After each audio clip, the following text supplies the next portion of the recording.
Assalamualaikum warahmatullahi wabarakatuh. Halo teman-teman semua, perkenalkan nama saya Ahmad Izzuddin Azam dan di sini teman saya Saya Julian Disatrio dengan NIM 2300492 dengan NIM 2300484. Nah, di sini kami akan menjelaskan sedikit hal tentang web surf menggunakan Laravel. Nah, untuk permulaannya akan saya jelaskan. Ketika kita menggunakan Laravel, kita langsung saja nih untuk mengoneksikan Laravel kita dengan database yang ada di MySQL. Dan kita sesuaikan saja host, port, dan database-nya. Jika portnya 3307, maka sesuaikan, dan ini sesuaikan dengan nama database kita masing-masing. Nah, di sini ada mahasiswa.php. Di sini berarti kita tuh akan membuat suatu model tabel yang bernama mahasiswa yang bisa mengisi value dari NIM, nama, jurusan, dan tanggal masuk. Jangan lupa si mahasiswa PHP ini kita simpan di directory si Laravelnya di models gitu ya. Oke, kita lanjut. Kita menggunakan sistem MCV, yang artinya model, controller, dan satu lagi. Nah, dan view. Nah, ketika ada model, maka ada controller. Nah, di sini kita akan membuat salah satunya adalah migration. Migration itu apa sih? Jadi kayak kita ngebuat suatu database berdasarkan import dari si model yang sudah kita buat gitu. Jadi kita tidak mendefinisikan si tabelnya satu-satu. Nah, function up itu adalah function untuk ngebuat database dan function down untuk drop si tabelnya, bukan database. Table maksudnya. Di sini ada string, date. Jadi ini ada tipe data dari atribut tersebut. Date adalah tipe data dari tanggal masuk. Oke, kita lanjut ke mahasiswa seeder. Jadi ketika kita membuat suatu database dan table, ketika kita masih masa pembuatan, pasti ada yang namanya perbaikan table, yang membuat table tersebut harus dihapus dan dibuat kembali. Dan ketika table tersebut dihapus, maka isi dari semua tabelnya akan terhapus juga. Kalau kita tidak menggunakan seeder, maka kita harus menginputkan satu-satu. Tapi di Laravel terdapat fitur seeder yang membuat kita bisa memasukkan data tersebut otomatis secara random. Nah, boleh dong Jule jelasin Faker itu apa? Nah, jadi di sini kita berencana buat mengisi si database mahasiswa itu menggunakan data palsu atau data yang kita gunakan untuk latihan gitu ya, agar si database-nya terisi dulu gitu di sini. Nah, jadi di sini kita pakai Faker di sini. Faker ini adalah fungsi yang disediakan dari si Laravel. Nah, buat ini si sintaksnya Faker/factory. Jadi kita mengambil data dari si Faker ini dari si factory, lalu kita create dengan region-nya Indonesia gitu. Jadi kita pengen data-data yang ada dari si Faker ini tuh nge-link ke si region dari si Indonesia gitu. Jadi akan kita pakai di bawah. Nah, buat next-nya nih yang array sama yang looping boleh sama Azam. Oke. Seperti yang kita bahas sebelumnya di mahasiswa dan create mahasiswa stable, ada beberapa variabel yang harus kita isi, yaitu NIM, nama, jurusan, dan tanggal masuk. Nah, di sini kita akan membuat 10 data menggunakan looping for yang kita masukkan adalah data-data random. Di sini kita akan membuat create class mahasiswa yang memasukkan NIM yang berupa string dengan angka random dari range 1000 sampai 2000. Jadi NIM yang masuk ke sana akan dari 1000 sampai 2000 gitu. Nah, untuk nama dia akan memasukkan nama random sesuai region yang kita masukkan. Kalau kita masukin ID underscore ID lagi, berarti kita akan masukkan Faker nama random dari region Indonesia gitu. Orang-orangnya nama-nama Indonesia. Kita bisa loh masukin Malaysia, Jepang, dan lain-lain. Mungkin teman-teman bisa nge-search sendiri. Untuk jurusan, kan kalau kita random itu agak sulit ya menemukan jurusan random. Jadi di sini kita menggunakan array terlebih dahulu yang sudah berisi ilmu komputer, biologi, fisika, dan kimia. Yang kita random bukan suatu abstraksi, tetapi isi dari array tersebut. Makanya di sini jurusan, array rand jurusannya. Jadi function ini atau fungsi dari Laravel ini mencari antara indeks 0 ilmu komputer, biologi, fisika, dan kimia. Jadi bebas gitu. Dan untuk tanggal masuk, dia akan menggunakan Faker date. Jadi kayak masukkan data yang palsu gitu, kayak mau tanggal palsu aja gitu, random, secara random. Oke, untuk membuat tabel sudah, mengisi tabel secara random sudah, kita akan membahas tentang mahasiswa controller. Tapi sebelumnya kita akan membahas API. Apa itu API? Silakan Julia.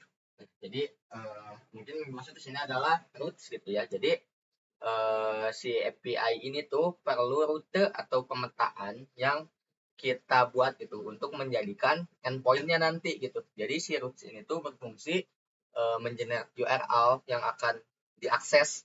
Nah, rute di sini sendiri karena tujuan awal kita di sini tuh akan membuat API untuk melakukan create, read, update, dan delete root untuk database mahasiswa gitu.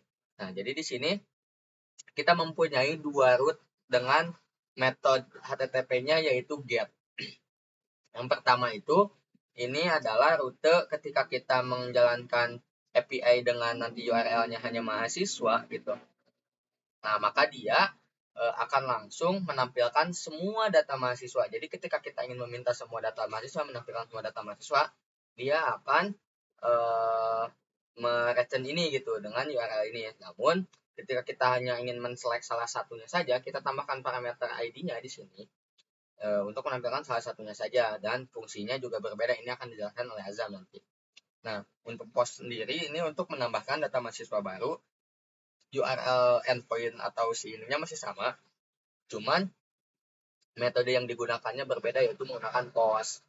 Nah, untuk URL yang ini juga masih sama, kita gunakan lagi, namun metodenya put untuk mengupdate dan juga delete untuk mendestroy atau mendelete si datanya. Nah, untuk si fungsi-fungsi apa aja sih yang dijalanin di dalam sini bakal dilanjut sama Ajam. Silahkan. Oke, ini adalah URL, ini adalah nama controllernya, dan yang paling terakhir adalah bentuk dari function yang ada dalam controllernya. Mari kita buka controller mahasiswa. Di sini ada kurang lebih 5 function yang terdiri dari index, store, show, update, dan delete. Show seperti yang index yang sudah dijelaskan oleh Julian sebelumnya adalah menampilkan seluruh data yang ada dalam tabel mahasiswa yang diurutkan berdasarkan NIM secara ascending. Jika data tersebut ketemu, maka akan mengembalikan tulisan data ditemukan. Lalu menampilkan juga isi datanya. Tidak lupa menampilkan seluruh isi data yang ada di dalam kelas tersebut. Ada 200 jam. 200 itu adalah respon code dari komputer kita. Kalau 200 berarti data tersebut oke. Kalau 404 apa teman-teman? Nggak ketemu. Kalau 500 dan sekian berarti salah dari server. Nah, itu boleh teman-teman cari sendiri ya. Untuk function keduanya, mungkin kita akan ngebahas show. Show itu hampir sama dengan yang namanya index, tetapi dia mencari suatu data yang spesifik. Dispesifikkan dengan ID yang merupakan primary key yang tidak mungkin sama dengan primary key lainnya. Di sini kita menggunakan data mahasiswa find, yang artinya kita mencari dari kelas mahasiswa apakah ada yang mempunyai ID ini. Jika ada, if dia ada, maka dia akan mengembalikan status true, data ditemukan, dan memunculkan data yang ketemu tersebut. Jika tidak, maka akan mengembalikan message, data tidak ditemukan. Oke, kita lanjut ke function ketiga, yaitu store, atau menambahkan data terbaru. Request ini adalah data yang akan kita masukkan. Maksudnya gimana sih, Zam? Oke, sekarang aku jelasin dulu, nanti selanjutnya kita akan praktek oleh Jule. Nah, seperti yang Pak Herbert biasa jelaskan, ketika ada new mahasiswa, berarti kita memasukkan suatu kelas baru atau membuat kelas baru dalam variabel data mahasiswa. Di bawahnya ada rules. Rules itu apa sih?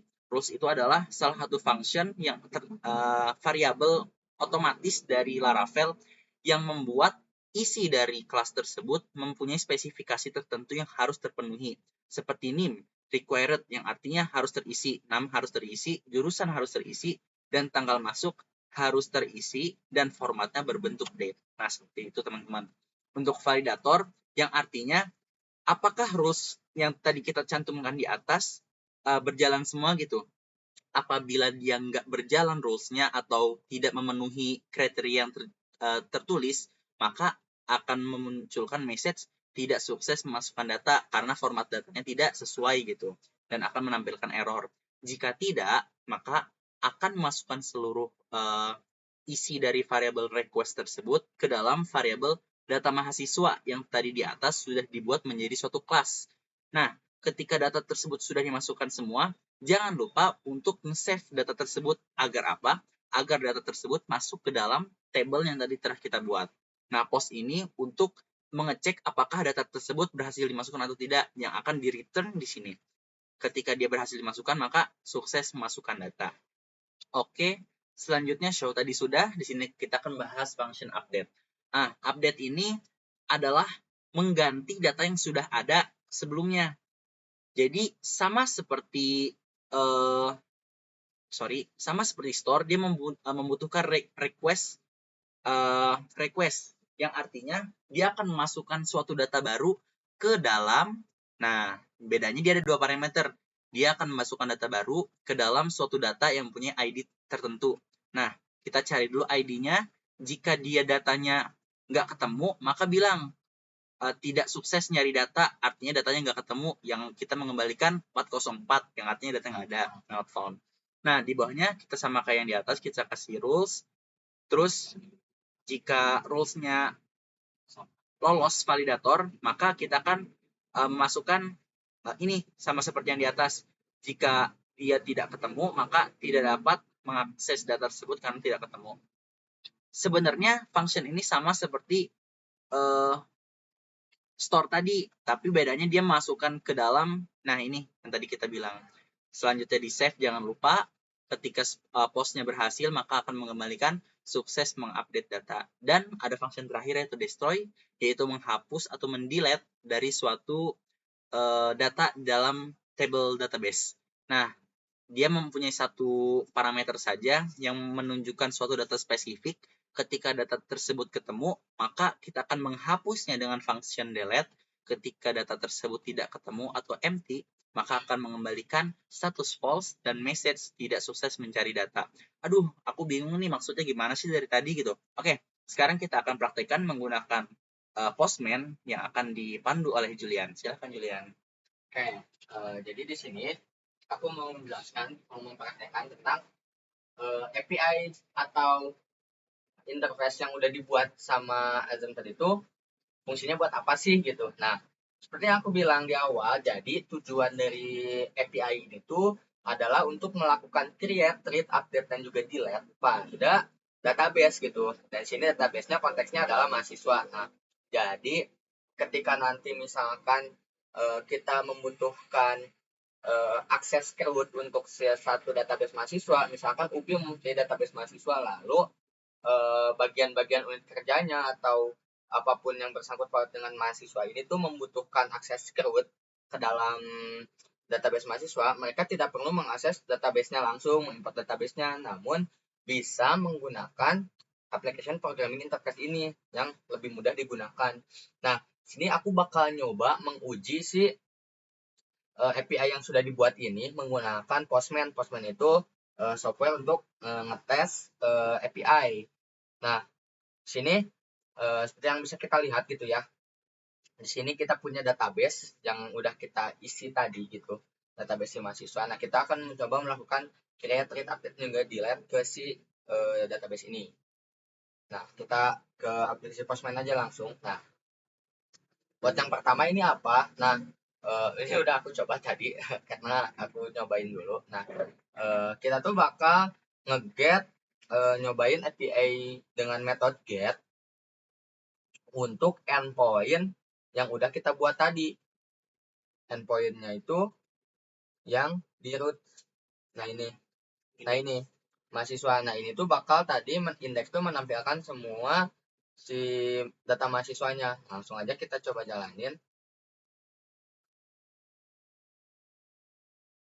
Nah, baru datanya ditemukan dan langsung nampilin semua datanya yang sudah diurutkan tadi berdasarkan name-nya secara ascending gitu di sini.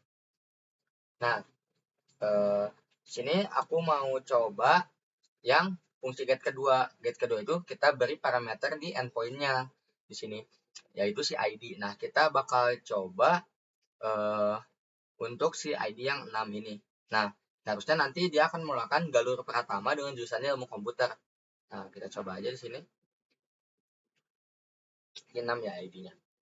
Nah, langsung aja kita coba. Nah, ditemukan kan Galur Pratama ilmu komputer.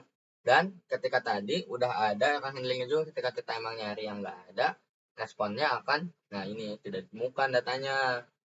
Nah, lalu untuk menampilkan si read data tadi udah ini 2. Lalu kita akan menambahkan si datanya gitu, mencoba create.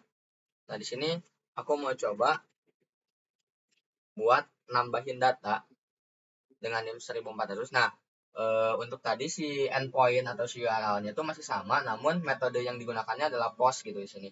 Nah, aku bakal nyobain nambah di sini yaitu Azam, jurusan ilmu komputer, dan ini masuknya bareng sama aku. Jadi masuknya nggak aku ubah misalkan gitu. Eh, Langsung aja kita jalanin. Nah, jadi nanti dia nyertain si parameter si request-nya yang tadi itu di sini. Kita coba di postman-nya di sini gitu. Kita coba send. Nah, ini sukses memasukkan data. Kita lihat update di database. Kita refresh. Nah, langsung Azam masuk di sini. Lalu kita mau coba ganti Azam jurusannya mungkin. Nah, kita ada update di sini. Nah, ini kita perlu parameter ID-nya, lalu kita menggunakan metodenya yaitu put. Nah, nge-put sendiri, kita ambil ID-nya Azam, itu 14 di sini. Nah, lalu kita ganti. Misalkan, kita namanya jadi Ahmad Izzuddin. Untuk si NIM-nya tadi itu ada 1400 ya. Oke, kita nggak ganti.